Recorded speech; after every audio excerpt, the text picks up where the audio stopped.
grave tone. Welcome to Grave Tone Podcast, where horror comes to life in every form it takes. I'm Megan. I'm Arthur.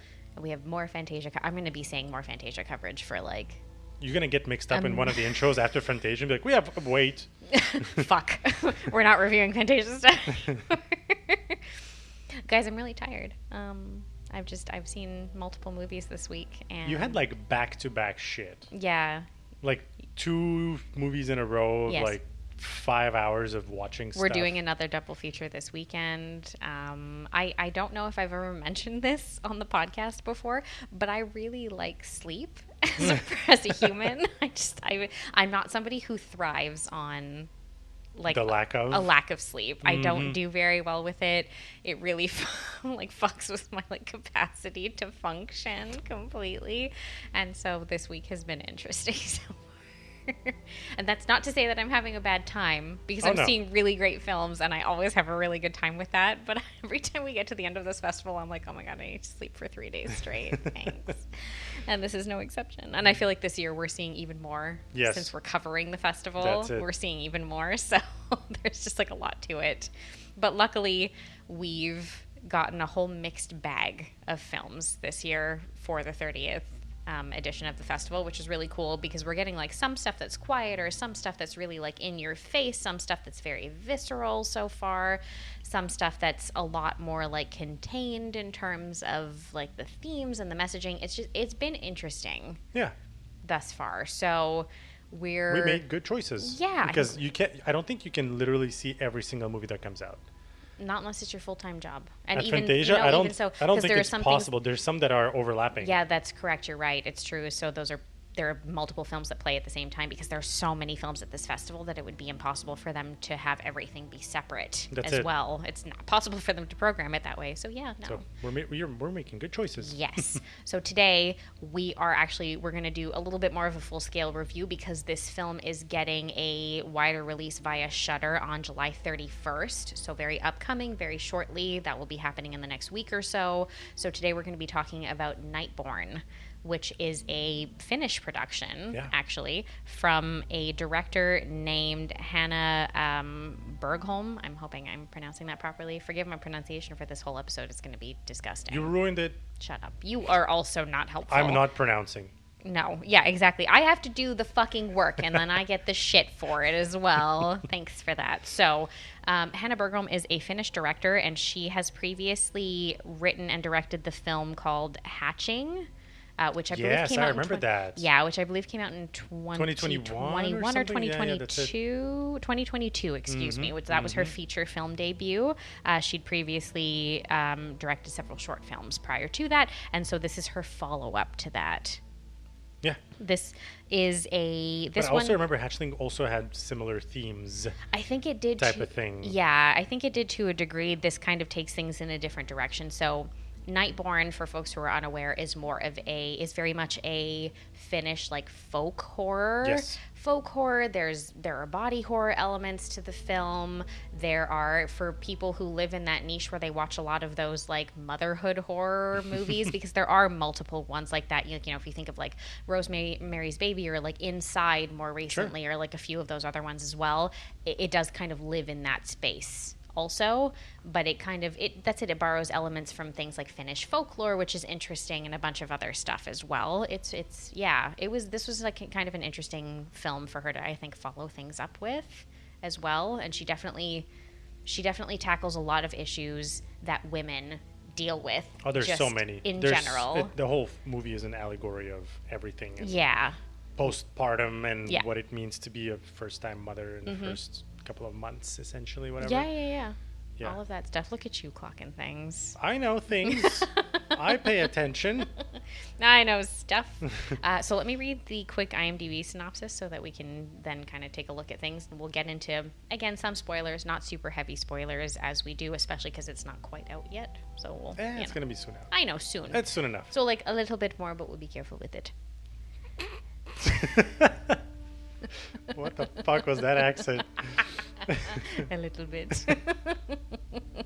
You know exactly what I'm referencing. Oh, God. Read the synopsis or whatever it's called. In the Finnish forest, Saga and her husband John embark on a new chapter as parents. But when Saga's joy is overshadowed by a chilling suspicion about their newborn, unbeknownst to John, causing a rift as she alone grapples with the disturbing truth. This feels like it was written by AI. There are words missing in this summary. Okay. Well, that's fucking weird. Don't say that. That's not cool. But that's weird. IMDb, like, fix that. That's fucking bizarre. Anyway, could have been just a bad translation. I think it was. Anyway, very strange. So, the film is kind of, it's darker in tone for sure. It stars, just as a sort of like side note, a Finnish actress named Seidi Haarla, who I do not particularly know, if I'm honest, because I don't think she's done a ton of like English language stuff. But anyway, as the main character of Saga, as well as Rupert Grint. Yeah. Who obviously a lot of people will know, of course, from the Harry Potter franchise, who does play her husband John as well. And there are a few supporting characters, not too many. There are just a few additional people. Saga's mother is played by Pirkko Saisio, and John's parents are played by Rebecca Lacey and John Thompson as well. And then you have the Pamela Tola, who plays Taru, is her name, by the way. Yeah, that's about it, really. We don't have that many characters in the film. No, it's pretty contained, and they only appear there for just a little bit, so. Correct, yes. So this film largely tackles issues, that like Arthur mentioned, of things like postpartum, first-time motherhood, while weaving in elements of, Finnish like mythology and folklore and things as well. And it really borrows a lot from the setting and everything. It's basically set in a house, but out very much like, in the country in Finland. So it very much borrows from the setting that it's utilizing, and it really utilizes like the space and the place that it's set very effectively. Very well. If you think about it, like we're going to get into it, and there's a couple of things that I caught on to. Like when you think about it, it does use the space and the physical things that happen to it really, really well. Yeah. But also the folklore elements, I think, are extremely well woven in. I like folk horror. Yeah. Just in general, it's a genre, like a subgenre that I really, really enjoy, because very often that's it. It does borrow from actual folk tales in many cases and things like that. And there's just, I don't know, there's a part of me that just wants to be a witch in the woods, because I just feel like life would be easier if that were the case. And so when I see a movie like this, I'm like, I should live in the middle of nowhere too. That would be great. Wow. You can do it. Nothing's stopping you from... You're stopping me. What the fuck did I do? How are you going to work?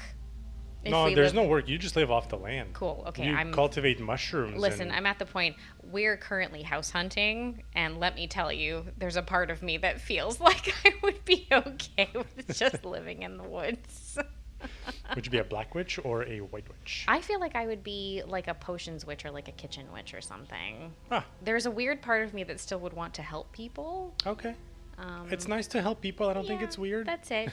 That's just how I would make my money. You could pay me a little bit. I could help you out with some stuff. All right. Well, this movie is not about that. Not at all. Sorry, tangent. Anyway. Okay, do you want to do first impressions of things before we get into the more spoilery bits of stuff? Of course. We have a format. Stop shaming me for this. I'm like not the second shaming time you've done this. I don't like it. Oh my god, follow the format. I am kidding. Oh my god. I'm giving him the finger for everybody who's listening to the podcast. Jesus. Everyone's lucky there's no video. Oh god. All right. First impression. So we didn't talk too much about it afterwards, but I think we might have a little bit of a different opinions, I guess, on this movie. I liked it a lot. Taking away some, hateful characters, I guess, if you want to put it that way. But that is also why that character was written that way, obviously. Yeah. You have to create that juxtaposition and everything. But I liked it a lot. I thought the way, like I said, they used the space and the physical things that happen within the space to represent kind of like what's going on within the story, and how, the mother evolves with what is happening with the child. Yeah. Let's put it that way. Yeah. That one was really well done. So I think it was pretty great. The acting, like seriously, the mom, what's the actress name again? Seidi Haarla. Yeah, she did an incredible job. Yeah. Oh my gosh, phenomenal. That was amazing. Yep. And the makeup department and everything. Yes. Also, like, very cool. Oh yeah. So, that's me. Okay, there were a lot of really interesting elements to it, so that does make sense. Mm-hmm. Yeah, I didn't not enjoy this film. I thought it was very interesting. I thought it really did do its absolute best to tackle a lot of these very difficult issues to do with motherhood, particularly like first-time motherhood and things that women experience in that space. And overall, I think it did a pretty decent job of it. Now, I don't have children, so, you know, I'm sure that people could potentially disagree with me about that. But overall, I feel that it did kind of tackle a lot of those themes pretty well. I guess there was just a part of me that felt like a lot of what was happening was a little bit too on the nose. That is true. In a way, like it was very in your face. There's not, surprisingly, in spite of the type of film that this is and the vibe that it gives you, where you think that there's going to be a lot of subtlety, there's not really. It's quite in your face. Like there's not a lot of that's held back necessarily. You don't really have to guess what's happening. So, you know, so that was like, you know, kind of unfortunate. I felt like maybe like tonally it kind of shifted in a funny way and it didn't really suit it. I wonder if that was on purpose, in a sense of like, maybe this is how it is to have a child. Like it's in your face. Things happen. You can't avoid it, type of thing. You know, there's no subtlety to it. It's really just, it's happening. Yeah. Look, maybe. It's entirely possible that you're right. I genuinely don't know, but it's entirely possible that you're right. So, yeah. So, you know, there were maybe like tonally and a couple of other things and like certain components of it where like this is just kind of something that happens when there are babies or really young children involved in something and they get creepy. Sometimes it gets a little bit funny. I did find myself laughing a few times. Creepy babies are funny to you. I mean, because, well, yeah, it's like a CG baby. It's fine. I know. But like I did find myself laughing a few times when I was like, I don't think I was supposed to, but it does become a little bit funny. Yeah, I get it. I know. There's a couple of scenes when it's like munching on meat and you're like, what the fuck? It just goes like, yeah, a lot it's of fucking hilarious. The little growls and stuff that the baby makes, or just anyway, it's a little bit funny and a little bit silly, and that made me laugh anyway. But overall, like, it was enjoyable. Oh yeah, I did find it was something like, you know, like that's it. It was interesting. It tackled a decent amount of issues. To your point, it's got good performances in it. It's got beautiful setting. It's got like great set design. Piques your interest. The special effects makeup. It's got like an okay amount of gore in it, you know. Oh yeah, no, there was a good amount. A fair bit in there as well, which can be like a little bit, you know, like a little bit off-putting, especially for people who I think are parents, like women who are parents. It's probably a little bit off-putting for you. This movie definitely did feel like a little bit of a PSA to be like, maybe don't have kids. I don't know, like it kind of felt that way. I don't know if that was. This is the worst thing that can happen if you have a kid. I don't know if that was the point, but I was kind of like, Jesus Christ, okay, I don't think they want us to have kids.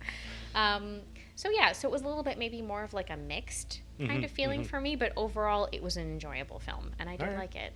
Yeah. Okay. How would you score it? I think I'd be sitting around like a 6 out of 10 right now. All right. So you're kind of like in the average majority, I guess. IMDb is at 6.1. Okay, yeah. Letterboxd is at 2.9, which is, you know, your 6 because it's out of 5 there. Roughly, rating, yeah, that's it. Yeah. I think I'm like at a 6. How about you? All right. I'm closer to a 7. Okay. You know what I mean? I found it was very enjoyable. It caught me by surprise a couple of times, especially at the beginning. I was like, holy fuck, like, don't eat popcorn during that movie in a couple of scenes. But yeah, no, I liked it a lot. I'm also trying to kind of like not think too much about the things that impacted you a little bit more, you know, because as a woman, it's different for me. It's going to have a different effect. That's it. So exactly, it's completely different for me. So that's why I'm like not taking those things into account. No, that's fine. That's fair. Yeah, makes sense. Okay, let's get into some of we're not going to spoil very major plot points or character beats or anything like that, but we'll just get into some of our favorites, some of the little bits here and there. Yeah, some like a little bit more detailed plot points and kind of what happens. So just in case you have not seen it yet when you're listening to this, just be aware of that going in. Yeah, that's it. And if you like our Fantasia Film Festival coverage so far, you know, please drop us a review. Yay, please rate and review. It helps a lot. It helps us a lot. Yeah.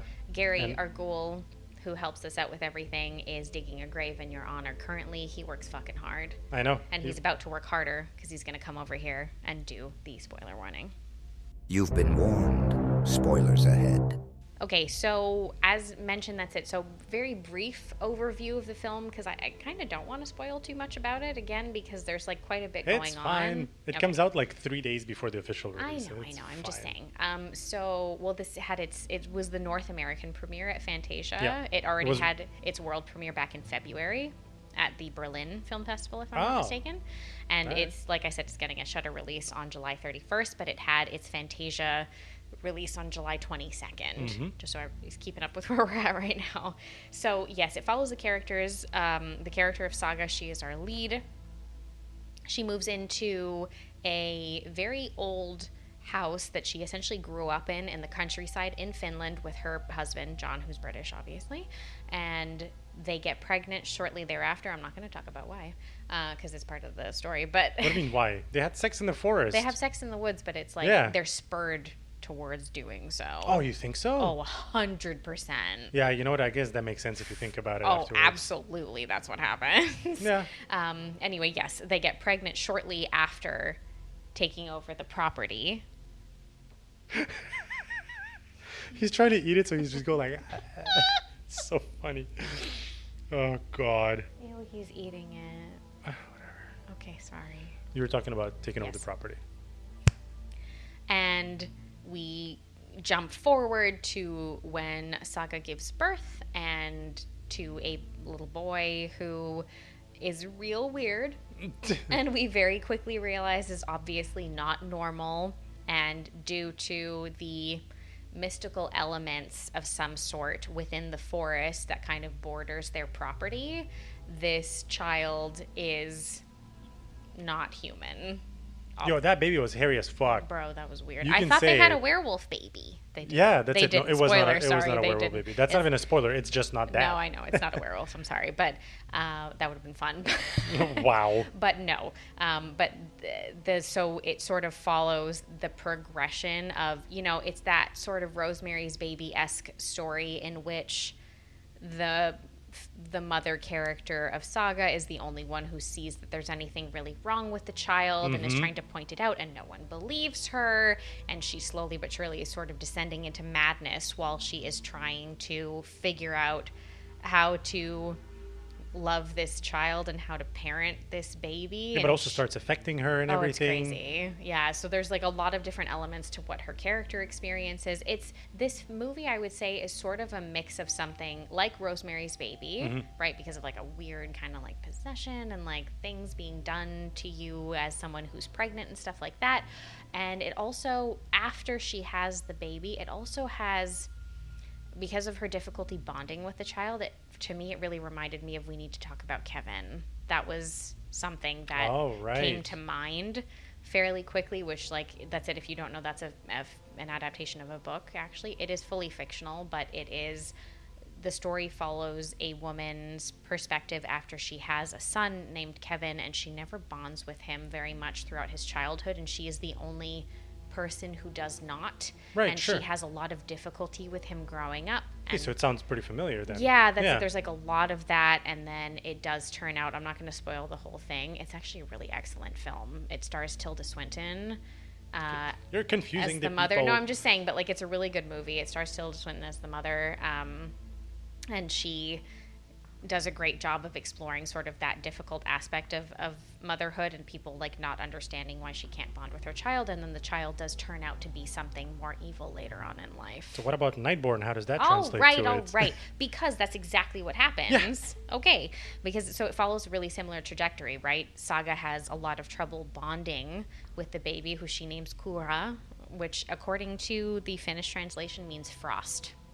Oh, interesting. Yeah. Okay. Yeah, that's what I looked up, because I was thought it would mean what does something else. Kuura But all mean? But that's what it means. So she has a lot of difficulty bonding with her son, and is the only person who believes that there's something wrong with him. And as a matter of fact, she never refers to him as him. She refers to him as it. All the time. All the time. Yeah. And people keep correcting her, and it does not mean anything. Yeah, and she's like, nah. No.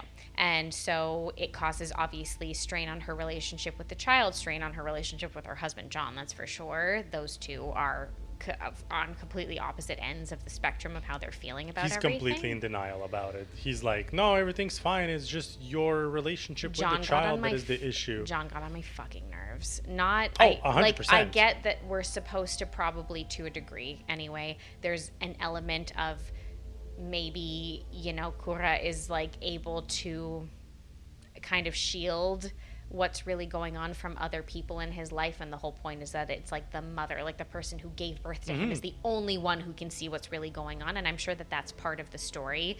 But after a while, it just kind of gets annoying, because you're like, oh, fuck this guy for being that like husband who just doesn't listen to his wife when she's trying to warn him about things or she's trying to point things out, and he's just kind of like, I think you need some help, you're being crazy. I was like, shut the Well, fuck to be up. fair, when they had the whole baby shower thing, I guess, the party there, people weren't like, oh, what a cute baby, whatever. They were like, No. oh, is this baby supposed to be, aren't babies supposed to be cute? So I think part of it, you are right, that it's kind of like not showing everything, but Yeah. it definitely didn't look good. Right. So then the denial that you pointed out is probably a That's pretty it. big aspect of that. So moral of the story, John kind of sucks because he's not supportive, really, Right. of Saga at all, honestly, throughout the course of the film. And obviously, all of this builds and builds and builds and builds through multiple different scenes and kind of culminates in, you know, when we finally kind of get to the point where we understand that obviously Saga is not insane and there was actually something more supernatural at play, which is just definitely taking the folk horror element of it as kind of an allegory for motherhood and for women who do struggle postpartum with their children and things, and bonding with them and finding ways to love them when they themselves are struggling mentally. It culminates into a tree, and that's all you're getting. Okay. I love That's good, because that was like a spoiler, but also what? Yeah, exactly. It's not even a spoiler. It means nothing if you haven't seen the movie. No, not necessarily. Okay, so shall we do 3 favorites then? Let's do that. Yes. Okay. Do you want me to go first? No, I'll go first. Okay, go first. Okay, I go first. I mentioned it before. I just want to expand a little bit on it. The way that they use the space in the house. So first of all, when they arrive in the house, it's like completely dilapidated. Like they do the first step in it, again, this and is it what I'm breaks. talking about. When you're looking at stuff, you're just kind of like, I can't even imagine how much money this would cost. I know. That's what I'm saying. We're talking about this, but like they walk into the house, and the first step they do, the floor breaks under them. Like it was Oh, fucked. yeah, on the stoop outside. And of course, you know, like over the, I guess the 9 months 9 months. of that, they've done some very good renos. Can you tell we don't have kids? Because you have to think about that for a And second. in the middle of the house, initially before the renos were done, there was like a tree growing out of it, and they're like, "Oh, what the fuck? We Oh need my to God, remove yeah. that because it's growing out from the floor, you know." And then of course all the renos are done and everything. And I have to say, so there's like a particular scene that I actually actively thought about, is that somehow that tree starts regrowing again, and it's like rotting the wood, and it comes back, right? Yeah. And they're like, "Oh, what the fuck is this?" And for some reason, instead of taking it out, they just kind of like bend the branches, and then they put a little Shove tarp the over it. Yeah, they're just kind of like, "Shh, don't talk about it." Okay, but we know why Saga does that, because she's hiding things in that little crawl space. But Oh yeah, no, but that's not what I'm talking about. I'm talking about the fact that Yeah. they are trying to hide this tree, which is representative, at least in my mind, of Saga trying to hide, first of all, her child and what she feels about it and whatever it is.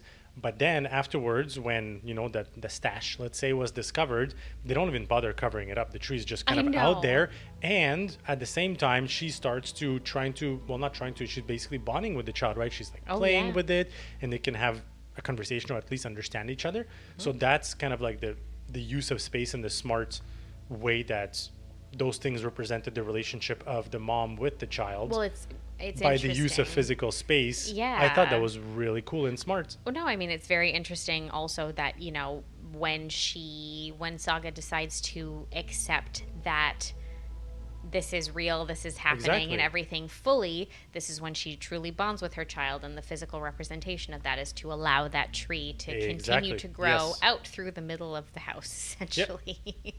So that is good. I would say that, so, I mean, like, I know you're talking about, like, the use of space. I think that my first favorite is probably the set itself. Oh yeah. The set design in this movie I thought was really, really cool. I really loved the differences that you get where, like, early stages, the house is very dilapidated. It's very run down. It looks dangerous, really. dangerous. They didn't Multiple have a code banister, violations. man. Yeah, it's really bad.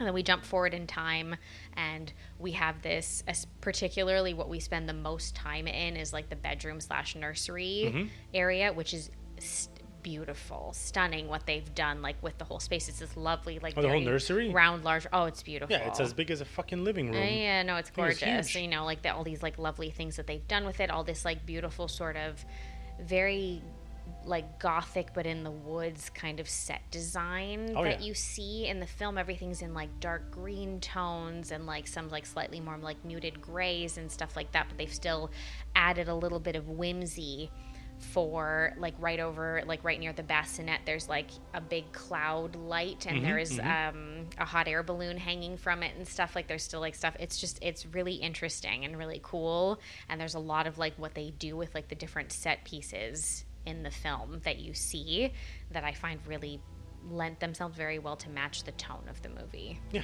Oh no, 100%. Cool. Yeah, I really like that. Oh, is that your number 2? Yeah, that was my number 1. Oh, no, number 1. What's your number 2? My number 2 is, I have to say, the stuff in the forest, okay? Because I'm not going to go too deep into it, but obviously the forest plays a big role in this movie and kind of like what happens within it. And it also is the precursor of the whole story, essentially. They've done some interesting set designs, I guess, since you were just talking about it as well. The forest, outside the house is so cool. Pretty crazy. Like the way that they've worked with the trees, or I guess created trees to show something or represent something or make it look like something. I'm saying something because I don't want to, spoiler too much over here. Yeah, no, it's good. But seriously, it was so well done. It looked very, very realistic and creepy. And like I would just not go too deep into that forest, even during the day. That was really, really well done. Like just the whole, everything that is related to trees, which is weird to say, it's weird. Was really well done. But it's cool. It's basically a set design thing, I would say. Yeah. I think my second favorite is probably the score of the film. It has this really lovely, and you kind of don't even notice it in certain scenes, but especially early on in the film, I tried to pay attention to it. It's got this really lovely score that is, again, it's got that like kind of gothic vibe to it. There are scenes in which it's like very dramatic, and then other ones in which it's very toned down and things to match the sort of more somber mood that's occurring and things. But I thought it was really well done. The music is by a composer named Ika Toppinen, who is a Finnish cellist, but also like a songwriter, producer, all that sort of stuff. And he plays multiple different instruments, but I think primarily the cello. Yeah. So that's very cool. Interesting. I really liked it. I thought it suited the tone of pretty much every scene. Yeah. Fair enough. Yeah.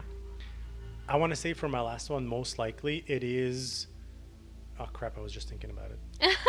Oh, right. Yes. So the surprising... And not the surprising amount of gore, but the way that it is shown on the screen. Okay, yeah. Some of them are almost jump scares, but some of them are also kind of like, what you will see because of what happened in the scene and everything, but then you actually see it and you're like, oh God, this is painful to look at. You know what I mean? We definitely will give a warning for like some really visceral childbirth stuff in this movie. Yeah, that too, but other things as well. The whole message of, your body transforms after giving birth and everything. Yeah. What they showed there is, first of all, incredibly well done. Yeah. The makeup and costume. Well, is it costume design? I guess. No, I guess it's special effects. Special effects, I guess. That's it. That one was crazy. It's just all of that, the way that it happens and how it is built up for you to see what's going on. That was fucking, like, it was impactful. 100%. Let's put it that way. No, for sure. And I will say, like, there are moments, and again, I think this is maybe just as a woman in general, but you are like clutching your boobs in sympathy for what's happening in different scenes, and you're like, oh dear God. Oh, that's it. So if it has an impact on you like that, so 100% it did. It was awful. And I think my third favorite is probably, I have to add it as just like to give credit where credit's due. It's probably Seidi Haarla's performance as Saga. Yes. She really carries this whole film. I found overall everyone was quite good and quite well suited to everything. I wouldn't necessarily say that her and Rupert Grint have like incredible chemistry, but also they're meant to be very distant from one another. It's kind of not needed, right? No, that's it. So that also kind of makes sense. I do think everybody respectively plays their characters very well, and there are also a lot of elements that she deals with on top of the motherhood aspect, which is, elements of her own childhood. She has a kind of a strained relationship with her own mother, who is a character in the film as well, who was obviously very career focused, and she's a little more family focused and oriented, so there's like some clashing that happens there, and that's something that women will like deal with in different generations very frequently as well. So that was like an interesting element to add. And she just, her whole through line and all of the beats that she hits throughout the course of the film, I thought were just like pitch perfect. She was really, really just carrying the entire thing the whole way through. Yeah, of course. And it's her performance that makes everything all the much more believable about what's happening, where you're like, oh no, I believe that this baby's like fucked up. Yep. Yeah. Yeah, exactly. No, 100%. I agree. It was very well carried through, and you very much believe what is going on, as much as unnatural and impossible it is. Definitely. Yeah, no, for sure. It was, yeah. So overall, that's it. I think this was just an enjoyable film. Is there anything else you want to touch on before we kind of like wrap it up? No, not specifically. I mean, we kind of said that the tone was maybe a little bit different and everything, so maybe a couple of points taken away there. Mm-hmm. No, but otherwise, I thought it was just generally pretty cool. Yeah. No, I think if you're into folk horror, I think if you are comfortable, that's it, with films that do explore like the different aspects of motherhood and things like that, this is probably going to be something that's pretty enjoyable for you. Mm-hmm. That's just like an interesting kind of character study to a degree as well. Maybe sometimes like there are certain themes that could have touched on in more detail. Maybe that's part of my thing tonally. It kind of rushed through certain points of things. Right. But at the same time, overall, I found that it was just like a good time. It's got really solid performances in it, and it has a lot of really beautiful visuals to it as well that I found were really interesting. And if you can ignore the growling baby through part of it. All the time. Yeah, it was a lot. God. It was a lot, I will say. But if you can ignore the growling baby through it, then I think that you will probably have a pretty good time with this film overall. Yep, Yeah. I agree. Yeah. So we're la-di-da, we're going to have more movies coming your way in the next couple of days, basically, by the time you guys are hearing this.